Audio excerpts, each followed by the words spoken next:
दोस्तों, क्या आप जानते हैं कि एलोन मस्क आने वाले समय में चांद पर कौन सा खास मिशन भेजने वाले हैं। आपने गैस और डस्ट के क्लाउड्स के बारे में तो सुना ही होगा, लेकिन क्या कभी आपने रम के क्लाउड के बारे में सुना है? क्या ऐसा कुछ भी होता है? और क्या कभी आपने ये सोचा है कि नील आर्मस्ट्रांग ने ही चांद पर पहला कदम क्यों रखा था और बज़ एल्ड्रिन ने चांद पर पहला कदम रखने की कोशिश क्यों नहीं की थी? अगर नहीं तो इस वीडियो को बिल्कुल एंड तक जरूर देखना। हेलो गाइस, मैं कौशिक और चलिए शुरू करते हैं आज के इस नए एपिसोड को। वीडियो में सबसे पहले बात करते हैं एलोन मस्क के लेटेस्ट स्पेस मिशन डॉज 1 की। हाल ही में स्पेसएक्स के फाउंडर और सीईओ एलोन मस्क ने अनाउंस किया है कि स्पेसएक्स 2022 की शुरुआत में डॉज 1 नाम का एक मिशन मून पर भेजने वाली है। इस मिशन के थ्रू स्पेसएक्स के फैल्कन 9 रॉकेट से क्यूबसैट नाम की सैटेलाइट को चांद पर भेजा जाएगा। ये मिशन अमेरिका के कंपनी जियोमेट्रिक एनर्जी कॉर्पोरेशन की होगी, जो रिन्यूएबल एनर्जी रिसोर्सेज की फील्ड में काम करती है। इस सैटेलाइट का वजन 40 किलोग्राम होगा और इसकी फंडिंग पूरी तरह से डॉज कॉइन से की गई है। जी हाँ, जियोमेट्रिक एनर्जी कॉर्पोरेशन के सीईओ सैम्यूल रेड ने स्पेसएक्स को इस मिशन के लिए 12 करोड़ 90 लाख डॉज कॉइन्स की पेमेंट की है। इस पेमेंट के दौरान एक डॉज कॉइन की कीमत $0.48 थी। आपको बता दूं कि ये पूरी तरह से क्रिप्टो करेंसी से फंड किया जाने वाला पहला मून मिशन होगा और ये स्पेस में भेजी गई पहली मीम होगी। जी हाँ, मीम इसीलिए क्योंकि डॉज कॉइन को मीम क्रिप्टो करेंसी भी कहते हैं। इस मिशन का मकसद लूनार स्पाशियल इंटेलिजेंस को इंटीग्रेटेड कम्युनिकेशंस और कंप्यूटेशन सिस्टम के साथ प्राप्त करना है। इस मिशन के पेलोड में कई प्रकार के सेंसर्स और कैमरास भी लगे होंगे, जिनके बारे में फिलहाल तक कोई डिटेल नहीं दी गई है। अब मैं आपको ले जाने वाला हूँ मिल्की वे के सेंटर से करीब 390 लाइट ईयर्स दूर सजिटेरियस कॉन्स्टेलेशन में स्थित एक giant molecular gas cloud Sagittarius B2 की सैर पर। ये करीब 150 लाइट ईयर्स में फैला हुआ है और इसका मास हमारे सूरज के मास से 30 लाख गुना ज्यादा माना जाता है। इस गैस क्लाउड में कई प्रकार के कॉम्प्लेक्स मॉलिक्यूल्स प्रेजेंट है। इनमें अल्कोहल्स जैसे मिथेनॉल, इथेनॉल और विनाइल अल्कोहल शामिल है। लेकिन एक चीज जो यहाँ पर सबसे ज्यादा क्वांटिटी में है वो है इथाइल फॉर्मेट। ये वही केमिकल है जो रास्पबेरी में होता है और जिसके कारण रम को अपना अनोखा टेस्ट मिलता है। ये केमिकल वहां पर कई लाख करोड़ लीटर्स की क्वांटिटी में प्रेजेंट है। आई गेस इस वीडियो को देख रहे कुछ अल्कोहलिक्स ने तो अभी तक वहां पहुंचने के तरीके भी फाइंड करना शुरू कर दिए होंगे और क्या पता वो एलोन मस्क की सोच को पार करके मार्स पर नहीं बल्कि सजिटेरियस B2 में ही कहीं अपना नया घर इमेजिन करने लगे होंगे। लेकिन अगर आप ऐसा कुछ सोच रहे हो तो जरा रुक जाइए। इस गैस क्लाउड में बहुत ज्यादा मात्रा में प्रोपाइल साइनाइड के पार्टिकल्स भी प्रेजेंट है, जो काफी जहरीले होते हैं और इस पूरी रम को बेकार कर देते हैं। ऐसा माना जाता है कि ये यहाँ प्रेजेंट एटम्स के आपस में रिएक्शन करने से बनते हैं। हालांकि वैज्ञानिक आज भी इन कॉम्प्लेक्स मॉलिक्यूल्स के बनने की मिस्ट्री को पूरी तरह से सॉल्व नहीं कर पाए हैं। दोस्तों, 26 अक्टूबर 1946 को एल्बर्ट आइंस्टाइन ने लुडविग सिल्बरस्टाइन नाम के एक पॉलिश अमेरिकन फिजिसिस्ट को एक लेटर लिखा था। लुडविग सिल्बरस्टाइन आइंस्टाइन के चैलेंजर माने जाते थे और उनकी कई थियरीज पर उन्होंने क्रिटिक का रोल भी निभाया था। इस लेटर में आइंस्टाइन ने अपनी वर्ल्ड फेमस इक्वेशन E=mc² का जिक्र किया है। ये लेटर सिल्बरस्टाइन के पर्सनल आर्काइव्स का हिस्सा था, जिसे उनकी फैमिली ने अमेरिका के RR ऑक्शन हाउस को बेच दिया था। ये दुनिया के 4 ऐसे डॉक्यूमेंट्स में से एक है जिसमें एल्बर्ट आइंस्टाइन ने अपने हाथ से E=mc² के बारे में लिखा है। हाल ही में वो एक ऑक्शन में इस लेटर को $12 लाख में बेचा गया है। आपको बता दूं कि इसकी बेस प्राइस $4 लाख रखी गई थी, लेकिन इसे इससे 3 गुना ज्यादा प्राइस में बेचा गया।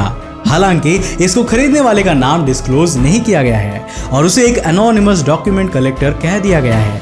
दोस्तों, सोलर सिस्टम का सबसे दूर वाला प्लैनेट बहुत सी अनसॉल्व्ड मिस्ट्रीज से भरा हुआ है। जी नहीं, मैं यहाँ पर प्लैनेट 9 की बात नहीं कर रहा, वो तो अपने आप में ही एक अनसॉल्व्ड मिस्ट्री है। मैं बात कर रहा हूँ नेपच्यून की। ये सोलर सिस्टम का तीसरा सबसे बड़ा प्लैनेट है और इसका मास धरती से 17 गुना ज्यादा है। सोलर सिस्टम का सबसे दूर वाला प्लैनेट होने के कारण इसे हमारे सूरज से सबसे कम हीट और सनलाइट मिलती है और अगर यूरेनस से कंपेयर करें तो शायद ये सनलाइट उससे आधी ही होती है। लेकिन इंटरेस्टिंग बात तो ये है कि नेपच्यून को जितनी हीट सूरज से मिलती है वो उससे 2.6 टाइम्स ज्यादा हीट तो खुद से ही रिलीज कर देता है। इस हीट के कारण नेपच्यून पर सोलर सिस्टम की सबसे फास्ट विंड्स ऑब्जर्व की गई है, जिनकी स्पीड 2100 किलोमीटर पर आवर की होती है। लेकिन आखिर इसके पीछे का रीजन क्या है? वेल, इसके बारे में अलग अलग वैज्ञानिक अलग अलग सोच रखते हैं। कुछ वैज्ञानिक मानते हैं कि ये नेपच्यून की फॉर्मेशन के बाद बचे हुए लेफ्ट ओवर मटेरियल के कारण प्रोड्यूस हुई हीट है जो अभी भी रिलीज हो रही है। तो कुछ ये मानते हैं कि नेपच्यून अपनी कोर में प्रेजेंट हीट को रेडिएट कर रहा है और इसके कारण वो बहुत ही धीमी स्पीड से श्रिंक भी होता जा रहा है। और कुछ लोग तो इसके पीछे भी प्लैनेट 9 के होने की बात कहते हैं। हालांकि फिलहाल तक वैज्ञानिकों को इसका कोई क्लियर रीजन समझ में नहीं आया है। आई विश कि आने वाले समय में हम नेपच्यून तक कुछ स्पेसक्राफ्ट भेजेंगे और इसके रहस्यों से पर्दा उठाने की कोशिश करेंगे। वैसे 16 जुलाई 1969 को जब इंसान ने चांद पर पहली बार कदम रखे थे तो हमने चांद से जुड़े कई रहस्यों को सुलझाया था। इस दिन अपोलो 11 मून मिशन के तहत नील आर्मस्ट्रॉन्ग और बज एल्ड्रिन ने चांद के सरफेस पर लैंडिंग की थी। हम सभी ये जानते हैं कि नील आर्मस्ट्रॉन्ग चांद पर कदम रखने वाले पहले इंसान बने थे, तो बज एल्ड्रिन ऐसा करने वाले दूसरे इंसान बने थे। लेकिन क्या कभी आपने ये सोचा है कि चांद पर कदम रखने वाले पहले इंसान बनने का श्रेय नील आर्मस्ट्रॉन्ग को ही क्यों मिला था और बज एल्ड्रिन को क्यों नहीं मिला था?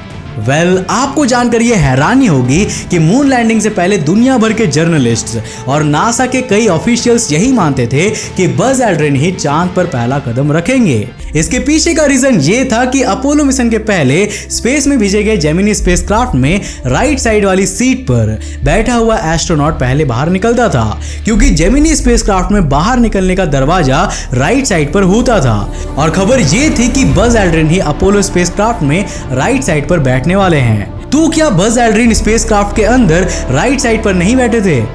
जी नहीं, वो बैठे तो राइट साइड पर ही थे, लेकिन जेमिनी स्पेसक्राफ्ट के उलट अपोलो स्पेसक्राफ्ट में बाहर निकलने का डोर लेफ्ट साइड पर बनाया गया था। इसका मतलब लेफ्ट साइड पर बैठे नील आर्मस्ट्रॉन्ग ही पहले निकलने वाले थे।